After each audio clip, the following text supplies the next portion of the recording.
남과 북은 한반도의 평화를 정착시키기 위해 화해와 협력을 통해 다양한 노력을 해왔는데요.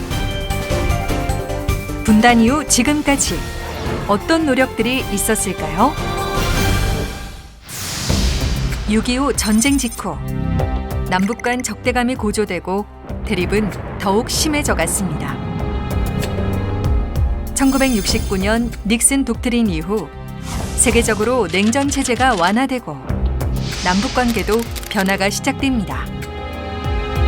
1971년 8월 이산가족 문제 해결을 위해 적십자 회담이 성사되면서 대화의 문이 열리게 된 것입니다.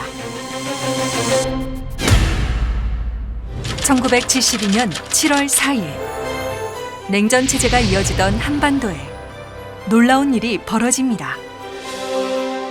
남북 대표가 비밀리에 서울과 평양을 오가며 회담을 가졌고 자주, 평화, 민족 대단결의 통일 3대 원칙에 합의한 7.4 남북 공동성명이 서울과 평양에서 동시에 발표됩니다.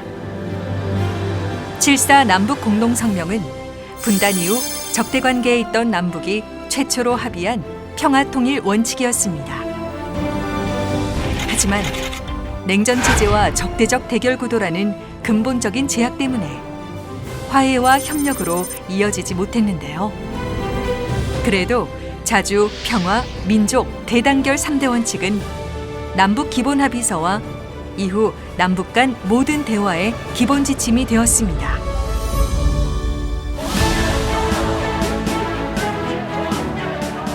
(6월) 민주항쟁 이후 민주화가 진전되면서 민간의 통일운동이 활발해지고 냉전 해체 등 국제 정세의 변화 속에서 남북은 오랜 대결 관계 종식을 위해 대화에 나서게 되고 그 결과 유엔 동시가입과 함께 1991년 남북 기본 합의서가 채택됩니다. 남북 기본 합의서는 서로의 체제를 인정하고 상호 불가침에 합의한 점에서 큰 의의가 있습니다.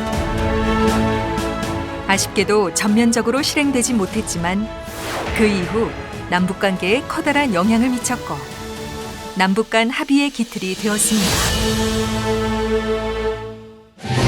남북 관계는 김대중 정부의 대북 화해협력 정책을 계기로 전환점을 맞이했습니다. 2000년 이후 남북 정상회담이 5차례나 개최됐고 다양한 분야에서 남북 대화가 활발히 진행되었습니다.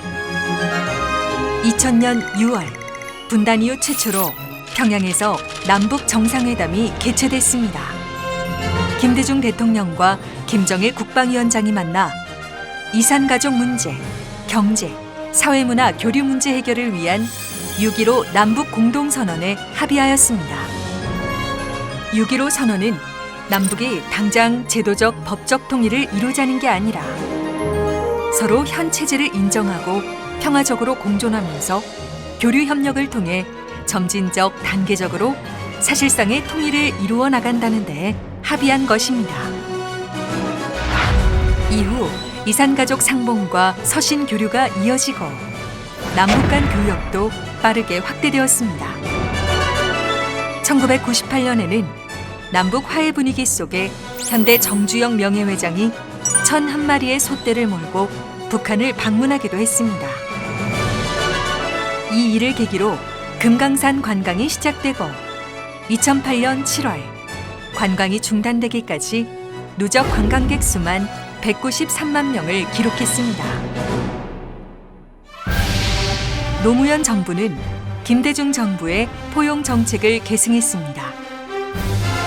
북한과 경제 협력을 확대함으로써 군사 분야에서 긴장을 완화하고 한반도의 평화를 달성하고자 하였습니다. 2007년 10월 평양에서 노무현 대통령과 김정일 국방위원장이 만나 남북 정상회담을 가졌고 이날 14선언을 채택하여 6.15 남북 공동선언을 구체화했습니다. 그 사이에 개성공단 사업이 시작되고 경의선과 동해선 철도가 연결되는 등 교류가 더욱 확대되었죠.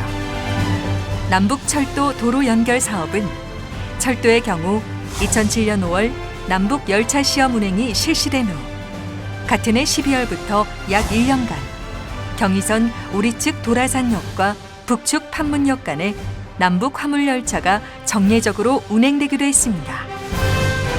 도로의 경우 2004년 10월 경의선과 동해선 남북 연결 공사가 완료되어 개성공단과 금강산 관광지구 방문 등 남북 왕래 시에 이용되었습니다. 2003년 1단계 착공식을 거쳐 탄생한 개성공단에서는 2004년 12월 첫 제품인 냄비를 시작으로 다양한 제품들이 생산됐는데요.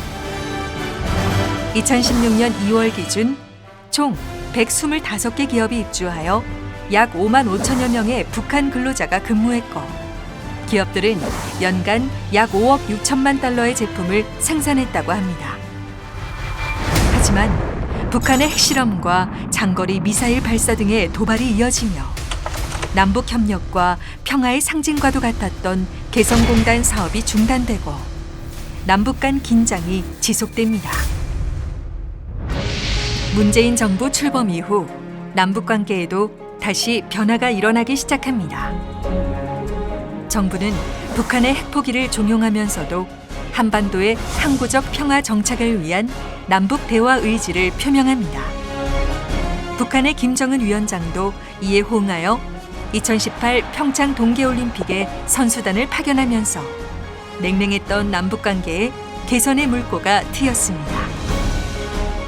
2018년 한 해에만 남북 정상회담이 3번 연달아 개최되고 북미 정상회담을 통해 비핵화 문제가 논의되는 등 한반도 평화를 위한 노력이 재개된 것입니다. 2018년 4월 27일 전 세계의 관심이 판문점에 쏠렸습니다.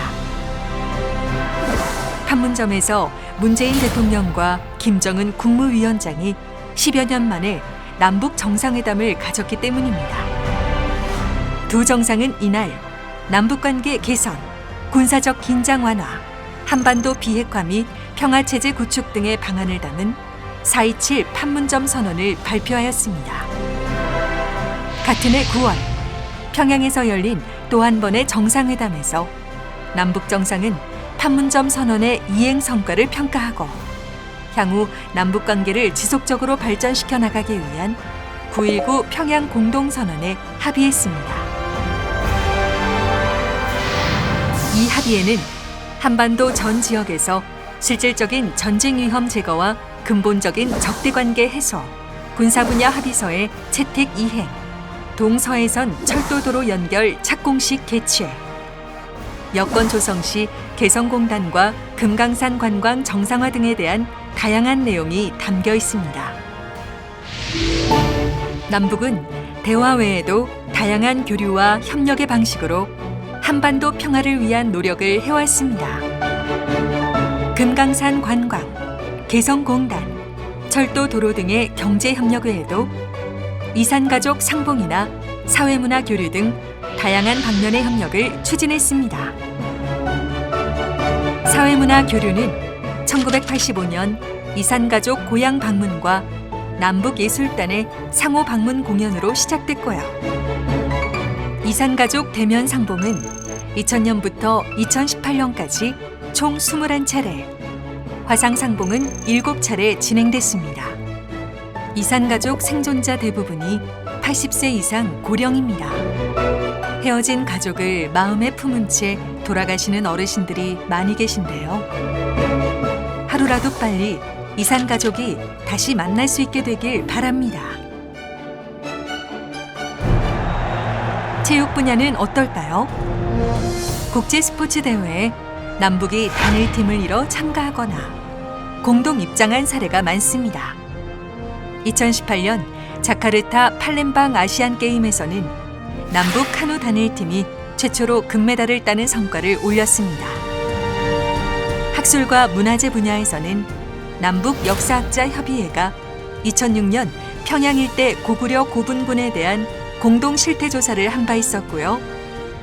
2007년에는 개성만월대 공동 발굴 사업에 착수하여 2015년까지 1만 3,500여 점의 유물을 발굴하기도 했습니다.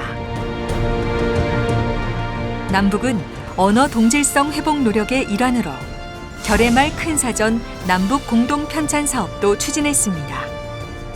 2005년부터 총 25회의 공동 편찬 회의가 열렸고 2015년 말까지 올림말 30만 7천 개를 선정해 남북이 공동으로 집필하는 성과를 거두기도 했습니다. 이렇게 남북은 때로는 가까워졌다가 또 때로는 멀어지는 등 많은 우여곡절을 겪어왔습니다. 아무리 험난하고 먼 길일지라도 결코 포기하지 않고 쉼없이 평화의 길을 위해 달려왔습니다. 멈춰있는 듯 보이지만 머나먼 여정을 완주하기 위한 우리의 노력은 지금도 계속되고 있습니다. 감사합니다.